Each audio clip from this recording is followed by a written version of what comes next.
गिरिडीह जिले का विख्यात पर्यटन स्थल उसरी जलप्रपात वाटरफॉल अब इको पर्यटन स्थल के रूप में विकसित होगा। झारखंड सरकार के पर्यटन, कला, संस्कृति, युवा कार्य विभाग, खेलकूद, नगर विकास, आवास व उच्च शिक्षा एवं तकनीकी मंत्री सुदीप कुमार सोनू ने शनिवार को इस योजना का विधिवत रूप से शिलान्यास किया। इस मौके पर मुख्य रूप से मंत्री सुदीप कुमार सोनू के अलावा गिरिडीह के उपायुक्त Ramniwas Yadav, SP doctor Vimal Kumar, DFO Manish Tiwari, SDM Shrikant Yashwant Buspute, SDPO Jitwahan Oraon, BDO Ganesh Rajak, Jharkhand Mukti Morcha के जिला अध्यक्ष संजय कुमार सिंह समेत कई अधिकारी मौजूद थे। मौके पर मंत्री सुदीप कुमार सोनू ने कहा कि झारखंड की हेमंत सोरेन सरकार पर्यटन के समग्र विकास के लिए लगातार प्रतिबद्ध है और वास्तव में इस इलाके में इस झरने की प्रतिष्ठा यही थी कि भादों के महीना में मेरे घर में रात में पानी गिरने की आवाज़ सुनाई पड़ती थी। मेरा भगना भगनी लोग जब आता था यहाँ तो गर्मी में हम लोग नहलाने के लिए लेके आते थे, लेकिन बाद के दिनों में टूरिस्ट स्पॉट की तरह से विकसित हुआ। कुछ दुर्घटनाएं भी हुई, कुछ असामाजिक तत्वों के द्वारा इस क्षेत्र को बदनाम करने की कोशिशें भी हुई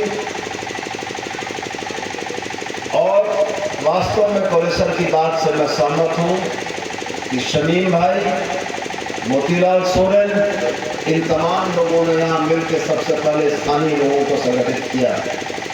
मेरे अपने कार्यकाल में मुफस्सिल थाना से बात करके यहाँ की जो स्थानीय समिति थी उसको हम लोगों ने एम्पावर कराया और पिछले 10-15 वर्षों से किसी भी तरह की कोई अप्रिय घटना को हम लोगों ने नहीं सुना है।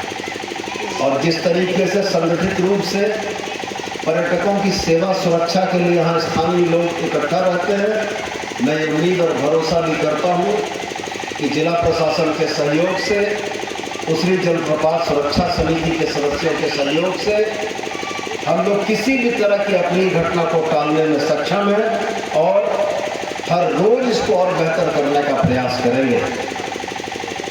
जब यहाँ पर आवासन की सुविधा की बात हुई कि 4 कमरे बनेंगे, उस समय भी हमने डीएफओ साहब को यही कहा था कि हम लोग जॉइंट फॉरेस्ट मैनेजमेंट कमेटी जीएफएमसी को वह काम देंगे कि जीएफएमसी के पुरुष और महिलाएं उस गेस्ट हाउस का संचालन करेंगे। पुरुष बाकी कामों में रहेंगे। हमारी माँ बहनों को इसकी ट्रेनिंग की आवश्यकता पड़ेगी। इंडियन होटल मैनेजमेंट इंस्टीट्यूट ब्राह्मणे रांची में है, हम वहाँ ले जाकर ट्रेनिंग कराएंगे कि टूरिस्ट को खाना कैसे परोसा जाता है, रूम का चादर कैसे बदला जाता है, ये तमाम ट्रेनिंग करके ला के देंगे।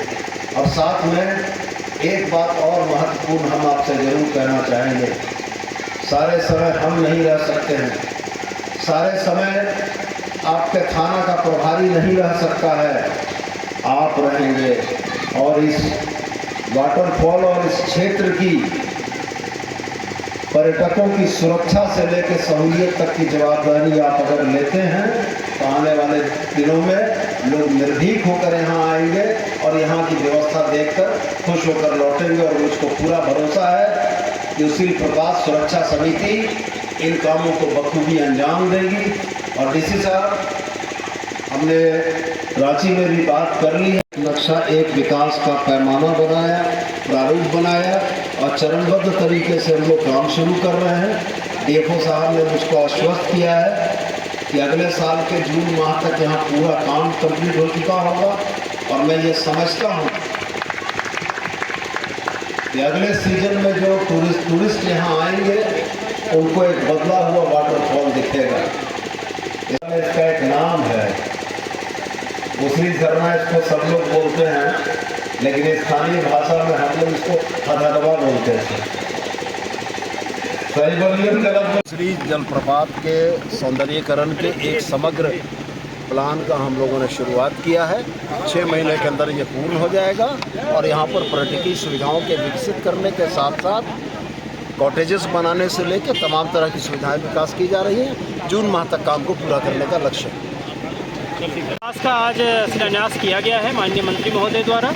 इसमें सबसे पहले हम यहाँ पे जो गाड़ियाँ आप देख रहे हैं, गाड़ियाँ आ रही हैं, इनके पार्किंग के विकास के लिए पार्किंग जोन बनाया जा रहा है। उसके बाद में एक भव्य गेट जो रहेगा, जहाँ पे टिकट काउंटर के साथ में वो जगह रहेगी। यहाँ पर फिर जो सेंट्रल प्लाजा जो आप इसको देख रहे हैं, वहाँ पे बीविंग डेक रहेगा, जहाँ से आप पूरे फॉल का आनंद ले सकते हैं। वहाँ से अच्छी खूबसूरती निहार के आएगी। कैफेटेरियाज़ रहेंगे और यहाँ पे पब्लिक यूटिलिटी जैसे टॉयलेट्स और भोजन प्रसाधन का कार्य रहेगा। इसके बाद आप देख रहे होंगे कि यहाँ पे क्षेत्र काफ़ी कम है, इस क्षेत्र का विस्तार किया जा रहा ताकि पब्लिक जो है आराम से यहाँ पे रह सके और इस वाटरफॉल का हर एंगल से उसका व्यू आ सके। इसके लिए हम और भी इसमें विस्तार कर रहे हैं। बच्चों के लिए यहाँ पे बच्चों के झूले हैं और कैनोपी वॉक का प्रस्ताव है, जहाँ पे पेड़ के ऊपर लोग ब्रिज रहेगा, उस ब्रिज पे जो बच्चे हैं वो चल के आनंद ले सकते हैं। पिकनिक जोन है, जहाँ पे लोग आराम से बैठ करके 5-6 पिकनिक जोन है, जहाँ पिकनिक लोग मनाएंगे। उसके साथ साथ वॉच टावर है। वॉच टावर जो भी है 2 वहाँ वॉच टावर का प्रस्ताव है, जहाँ अलग अलग एंगल से लोग इसकी खूबसूरती को निहार पाएंगे। ये फर्स्ट फेज़ का रहा। सेकेंड फेज़ में जब आएगा तो सेकेंड फेज़ में हम लोग जो बीच का टापू है उस टापू को डेवलप कर रहे हैं। वहाँ पर 4 मंजिली इमारत जो है वो रहेगी, जहाँ से कैफेटेरिया का लोग आनंद ले सकते हैं। उसके ऊपर से वहाँ से आप जो पूरा ये चूँकि विड्थ इसका यूएसपी है, तो उसके विड्थ को देख निहार पाएंगे। कॉटेजेस हैं जस्ट इसके किनारे में ही, फॉल के किनारे, ताकि झरने की कलकल आवाज़ के साथ साथ आप उसके आनंद को ले सकते हैं। तो कॉटेजेस इसके किनारे बनेंगे। इसके पूरा लैंडस्केपिंग होगा, फूल पौधे उन सब लगेंगे। यहाँ पे पेवर ब्लॉक और यहाँ चलने के लिए जो इलेक्ट्रिक व्हीकल्स है वो सब यहाँ पे मुहैया। तो ये टोटल 10 करोड़ का प्रोजेक्ट है सर, या कुछ दूसरे चरण में और नया प्रपोजल? पहले चरण का चीज़ है जी, वो कुछ इसका जैसा अगर मतलब रहेगा एस्टिमेट उस समय जब रहेगा तो कुछ ज़रूरत होगी है बढ़ाएगा। सीधे वन विभाग के हाथ से बनना है? सीधे वन विभाग करेगा या और किसी करेगा? जहाँ पे जैसे रहेगा, जहाँ जो खरीदने वाली चीज़ें रहेंगी वो टेंडर के माध्यम से खरीदेगा। ये टोटल कितने की लागत से होगा? 10 करोड़ 18 लाख।